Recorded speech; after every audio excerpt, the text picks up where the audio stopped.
నల్గొండ జిల్లా కొండమల్లేపల్లి జేబీ నగర్ లో school principal Rupa Reddy హత్య కేసులో సంచలనమైన ట్విస్ట్ వెలుగులోకి వచ్చింది. ఈ కేసులో హంతకులు ఎవరో తెలిసి పోలీసులు సైతం షాక్ గురయ్యారు. స్కూల్లోనే చదువుతున్న ఇద్దరు 10వ తరగతి విద్యార్థులే ఈ దారుణానికి పాల్పడినట్టుగా పోలీసులు గుర్తించినట్టుగా సమాచారం.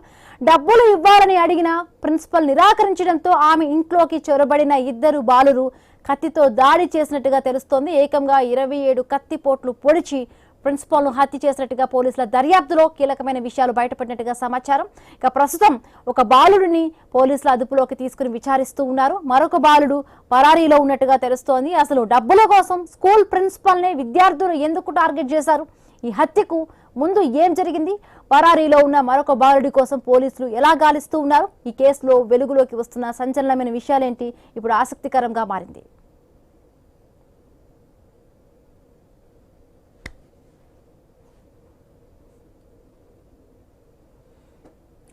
నల్గొండ జిల్లా కొండమల్లేపల్లి జేబీ నగర్ లో స్కూల్ ప్రిన్సిపల్ రూపారెడ్డి హత్య కేసులో సంచలనమైన ట్విస్ట్ వెలుగులోకి వచ్చింది. మొత్తంగా కూడా ఈ కేసులో హంతకులు ఆ స్కూల్లోనే చదువుతున్న మైనర్ బాలులు 10వ తరగతి చదువుతున్న విద్యార్థులుగా కూడా తెలిసి అంతా షాక్ కి గురవుతున్నారు. రైట్, మరింత పూర్తి updates Telangana bureau chief Kiran అందిస్తారు. కిరణ్, మొత్తంగా కూడా చూసాము ఈ కేసులో హంతకులు ఎవరా అంటూ పోలీసులు చాలా ఇన్వెస్టిగేషన్ చేసినప్పుడు మొదట ఎవరో ఒక రెడ్ కలర్ షర్ట్ వేసుకున్న ఒక ఆగంతకుడు ఇంటి వెనక కూడా వెళ్ళినట్టుగా బయటకు కొంత ఇన్ఫర్మేషన్ వచ్చిన తర్వాత భర్త పైన కూడా చాలా వరకు కూడా అనుమానాలు కలిగిన పరిస్థితి. ఇప్పుడు అందరూ విస్తుపోయే షాక్ గురి చేసిన విషయం ఇది. ఇద్దరు స్కూల్లోనే చదువుతున్న ఇద్దరు 10వ తరగతి స్టూడెంట్స్ ఈ ఘాతుకానికి పాల్పడినట్టుగా తెలుస్తోంది. ఈ విషయం ఎలా బయటపడింది? ఇన్వెస్టిగేషన్ ఎలా సాగింది కిరణ్? హిమబిందు రాష్ట్ర వ్యాప్తంగా సంచలనం సృష్టించినటువంటి స్కూల్ ప్రిన్సిపల్ రూపారెడ్డి హత్య కేసు సంబంధించి ఒక ఆసక్తికరమైనటువంటి ఊహించని ట్విస్ట్ అయితే బయటపడింది. ఆమె మర్డర్ మిస్టరీ దాదాపు విడిపోయిందనే చెప్పాలి. హంతకులు ఎవరో కూడా ఇప్పటికే తెలిసిపోయినటువంటి పరిస్థితి అయితే ఉందని చెప్పొచ్చు. ఆ స్కూల్లో చదివేటువంటి ఇద్దరు 10వ తరగతి విద్యార్థులే హంతకులుగా పోలీసులు అయితే తేల్చినట్టు కూడా తెలుస్తా ఉంది. ఈ హత్య కేసు సంబంధించి మరో పూర్వ విద్యార్థి కూడా ప్రమేయం ఉన్నట్టు కూడా పోలీసులు అనుమానిస్తున్నారు. ప్రస్తుతం అయితే ఒక ఇద్దరి కోసం అయితే గాలింపు చర్యలు కొనసాగుతున్నట్టు కూడా తెలుస్తా ఉంది. పోలీసుల అదుపులో ఒక బాలుడు ఉన్నట్టు కూడా తెలుస్తా ఉంది. అయితే ఆగస్టు 11వ తేదీ రోజు సాయంత్రం సమయంలో ప్రిన్సిపల్ రూపారెడ్డి ఎప్పటిలాగే స్కూల్ నుంచి విధులు ముగించుకొని ఇంటికి వెళ్తున్నటువంటి ఆ సీసీ ఫుటేజ్ పోలీసులకు లభ్యమైంది. అంటే అప్పటికే ఆమె చాలా యాక్టివ్ గా ఉంది. అయితే ఇంట్లోకి వెళ్ళిన తర్వాత ఎవరైతే స్టూడెంట్స్ ఉన్నారో ఆ స్టూడెంట్స్ వెనకాల గోడ దూకి ఆమె ఇంట్లోకి ప్రవేశించినట్టు కూడా తెలుస్తా ఉంది. అయితే డబ్బుల కోసమే ఆమెను హత్య చేయడానికి వీళ్ళు పథకం వేసినట్టుగా తెలుస్తా ఉంది. ముందస్తు వ్యూహం ప్రకారమే తన వెంట కత్తి తీసుకొని వెళ్లారా, లేకుంటే కిచెన్ లో ఉన్నటువంటి కత్తితో రూపారెడ్డిని హత్య చేశారా అనేది కూడా ఇంకా పోలీసుల విచారణలో తేలనుంది అని చెప్పవచ్చు. అంటే ఒక మర్డర్ అంటే ఒక డబ్బుల కోసమే ఈ హత్య చేసినట్టు కూడా పోలీసులు అయితే ప్రాథమికంగా నిర్ధారించినట్టు కూడా తెలుస్తా ఉంది. ఏకంగా ప్రొఫెషనల్ కిల్లర్స్ ఏ విధంగా హత్య చేస్తారో ఆ విధమైనటువంటి హత్యను ఇద్దరు 10వ తరగతి పిల్లగాళ్ళు అంటే కేవలం 15 ఏళ్ల కూడా నిండని వీళ్ళు హత్య చేశారంటే చాలా సంచలనంగా మారినటువంటి పరిస్థితి కూడా మనం చూస్తా ఉన్నాం. ఏకంగా 27 కత్తిపోట్లు పొడిచినట్టుగా కూడా ఇటు పోస్ట్ మార్టం రిపోర్ట్ లో కూడా తేలింది. అయితే ఈ ఘటన సంబంధించి పోలీసులకు ఈ హత్య కేసు పోలీసులకు పెద్ద సవాల్గా మారిందని కూడా చెప్పొచ్చు. ఆగస్టు 11వ రోజు హత్య జరిగింది. ఆగస్టు 12వ రోజు హత్యోదంతం మొత్తం కూడా అంటే వెలుగులోకి వచ్చింది. అయితే ఆ తర్వాత కేసు నమోదు చేసినటువంటి పోలీసులు అన్ని కోణాల్లో దర్యాప్తు చేపట్టారు. డాగ్ స్క్వాడ్ అదేవిధంగా క్లూస్ టీమ్ తో కూడా విచారణ చేపట్టారు. కానీ అందులో కూడా ఫింగర్ ప్రింట్స్ సంబంధించి కూడా ఇక్కడ కూడా ట్రేస్ అవుట్ అయితే కాలేదు.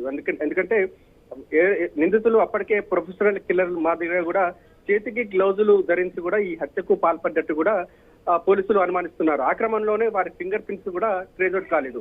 దాదాపు 100 మంది అనుమానితులను పోలీసులు అదుపులోకి తీసుకొని విచారించారు. వారిలో వారి కుటుంబ సభ్యులు ఉన్నారు, వారి స్నేహితులు ఉన్నారు, అంటే వారి చుట్టుపక్కల సంబంధించి చాలా మందిని కూడా పోలీసులు అదుపులోకి తీసుకొని విచారించారు. కానీ ఎక్కడ కూడా హత్యకు సంబంధించినటువంటి క్లూ అయితే పోలీసులకు లభించలేదు. అన్ని కోణాల్లో పోలీసులు దర్యాప్తు చేశారు. పైనుంచి ఉన్నతాధికారుల నుంచి కూడా ఒత్తిడి వస్తుంది. కానీ హత్య కేసు సంబంధించి ఎటువంటి క్లూ అయితే లభించలేదు. కానీ ఆ స్కూల్ సంబంధించి ఇద్దరు స్టూడెంట్స్ మిస్ అయినటువంటి క్రమంలో కూడా పోలీసులు ఆ దిశగా కూడా పోలీసులు విచారణ చేపట్టారు. అందులో ఒక బాలుడిని పోలీసులు అదుపులోకి తీసుకొని విచారించినటువంటి క్రమంలో ఈ హత్యోదంతం వెలుగులోకి వచ్చినట్టు కూడా తెలుస్తా ఉంది. ప్రస్తుతం అయితే ఈ హత్యకు సంబంధించి ఇద్దరు ఆ స్కూల్లో పనిచేసినటువంటి ఇద్దరు స్టూడెంట్స్ ఈ హత్యకు పాల్పడ్డట్టుగా కూడా పోలీసులు అనుమానిస్తున్నారు. ఇప్పటికే పోలీసుల అదుపులో ఒక విద్యార్థి ఉన్నాడు. ఆ విద్యార్థికి సంబంధించి విచారణ అయితే ఇక చేపడుతున్నటువంటి క్రమంలో మరో విద్యార్థితో కలిసి ఈ హత్యకు పాల్పడ్డట్టుగా తెలుస్తా ఉంది. ఈ హత్యలో కూడా ఒక పూర్వ విద్యార్థి ప్రమేయం కూడా ఉన్నట్టు కూడా తెలుస్తా ఉంది. అంటే 4 లక్షల రూపాయల కోసం ఈ హత్య చేసినట్టుగా కూడా నిందితుడు ఒప్పుకున్నట్టు కూడా తెలుస్తా ఉంది. హత్య చేసిన అనంతరం కూడా అక్కడ ఉన్నటువంటి మొత్తంగా కూడా అంటే ఈ హత్య ప్లాన్ లో 3 వ్యక్తుల ప్రమేయం ఉన్నట్టుగా కూడా మనం ఇక్కడ అర్థం చేసుకోవాలి. ఎందుకంటే పూర్వ విద్యార్థి ఒకరు, ఇప్పుడు వీళ్ళిద్దరూ కలిపి కూడా 3 ఈ హత్యలో పాల్గొన్నారా? ఎస్ హిమబిందు, ఇంకా హత్యకు సంబంధించి ఇంకా పూర్తి వివరాలు ఇంకా పోలీసులు వెల్లడించాల్సి ఉందని కూడా చెప్పొచ్చు. ఎందుకంటే ఇప్పటి వరకు పోలీసుల అదుపులో ఒక బాలుడు మాత్రమే ఉన్నాడు. ఆ బాలుడు దగ్గర ఇన్ఫర్మేషన్ ప్రకారం కూడా మొత్తం 3 హత్యలో పాల్పడ్డట్టు కూడా పోలీసులు అయితే అనుమానిస్తున్నటువంటి నేపథ్యంలో వారిద్దరి కోసం కూడా పోలీసులు గాలింపు చర్యలు అయితే చేపడతా ఉన్నారు. అయితే నిన్న మొన్నటి దాకా మనం ఒక సీసీ ఫుటేజ్ సంబంధించి వైరల్ గా మారింది. ఆ సీసీ ఫుటేజ్ లో ఒక పింక్ షర్ట్ ధరించినటువంటి ఒక వ్యక్తి మాస్క్ కట్టుకొని కూడా ఆమె ఇంటి ఆవరణలో కూడా అతని కదలికలకు సంబంధించి మొత్తం కూడా సీసీ కెమెరాలో పడ్డటువంటి పరిస్థితి అయితే ఉందని చెప్పొచ్చు. ఆ సీసీ కెమెరా సంబంధించి ఎవరైతే ఆ వ్యక్తి ఉన్నారో ఆ వ్యక్తికి 23 నుంచి 25 మధ్య వయసు ఉన్నట్టు కూడా పోలీసులు అనుమానిస్తున్నారు. అంటే ఆ వ్యక్తి సహాయంతోనే ఈ ఇద్దరు స్టూడెంట్స్ హత్య చేశారా అనేటువంటి కోణంలో కూడా పోలీసులు దర్యాప్తు చేస్తా ఉన్నారు.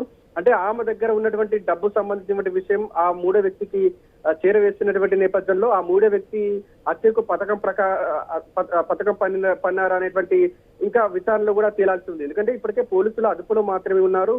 మనం చెప్పేటువంటి ఇన్ఫర్మేషన్ మొత్తం కూడా ఈ అంటే ఏదైతే హత్యకు సంబంధించినటువంటి ఇన్ఫర్మేషన్ ఇంకా పూర్తిగా పోలీసులు అధికారికంగా బయట పెట్టాల్సి ఉంది. ఎందుకంటే ఇప్పటికే పోలీసుల అదుపులో మాత్రం ఒక బాలుడు ఉన్నారు. ఆ బాలుడు చెప్పినటువంటి ఇన్ఫర్మేషన్ ప్రకారమే ఇంకా ఆ హత్యకు సంబంధించి విచారణ అయితే కొనసాగుతుంది. పూర్తిగా అంటే నిందితులు పోలీసులకు అదుపులోకి తీసుకొని విచారిస్తే గనక ఈ హత్యకు సంబంధించి పూర్తి వివరాలు బయటపడే అవకాశాలు ఉన్నాయి. హత్య ఎందుకు చేశారు, ఏ కోణంలో చేశారు, ఎవరెవరు హత్యలో ఇంకా ఎవరెవరి ప్రమేయం ఉంది, ఎవరి ప్రమేయంతో ఈ హత్యకు పాల్పడ్డారు, ఎందుకోసం ఈ హత్య చేశారు, డబ్బుల కోసమే ఈ హత్యకు పాల్పడ్డారా లేకుంటే ఇంకేమైనా పాత కక్షలు ఉన్నటువంటి నేపథ్యంలో ఈ హత్య చేశారనేది కూడా పోలీసుల విచారణలో తేలాల్సి ఉంది హిమబిందు.